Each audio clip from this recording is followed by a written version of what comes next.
Hi there, welcome back to the lesson. In this section, we will talk about personas and how to generate your persona from your GMap. So starting us off, what is a persona? A persona is a fictitious character that is synthesized from data collected. So first thing to note is that this person or persona may not be real, but it is an amalgamation of the people that you have interviewed. In some way, it can be considered an average of all the people you've interviewed. So if out of 10 people you've interviewed, 7 of them were male and 3 of them female, that persona should be a male. So what does a persona consist of? So like we mentioned in the very first video, the purpose of having a persona is to be able to relate and empathize with that persona naturally. So first thing that's important is that the persona needs to have a name. Usually we have an adjective that goes with the name, such as cheerful Clarence or joyful Joshua or hardworking Harry, something along those lines. This is followed by a picture of your persona. So because this is a fictitious person, you do not need to use the photo of an actual person.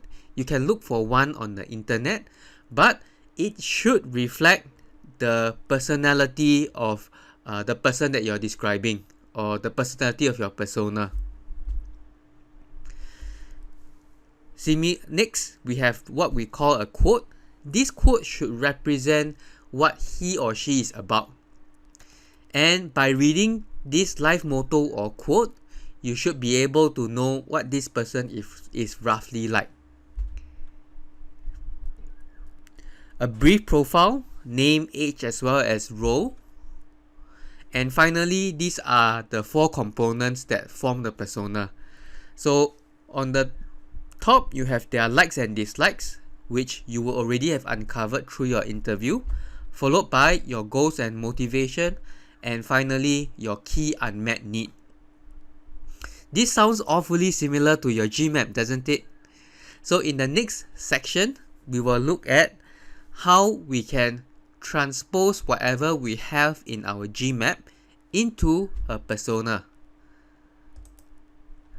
So this is a sample of what your persona would look like. So this is family-centric Mrs. Fu. And the quote that describes her: "My life is about my family. I do my part to save the earth for my children and to educate them." So what is important here is that by reading this quote, I know that, hey, this lady is really all about her family. That is what motivates her. And the picture that is chosen also reflects or accurately represents this quote. Name, age, as well as role. So in this case, she's a housewife, so that is her role. Likes and dislikes: spending quality time with her family, cooking, baking, having convenient amenities. Her dislikes would be having little personal time for her own interests. So here we have our motivation. A motivation is with regards to balancing personal health, family, harmony and happiness, focus on children, and desire to inculcate good attitude and habits in children. And finally, we have these unmet needs. So this is where it relates to our project statement, and her unmet needs are that I need to be a responsible person who inculcates good habits in children. And we have a quote that describes or gives some context to what actually led you to this unmet need. Next, I need to lead a healthier lifestyle to ensure that my children look after themselves and stay healthy.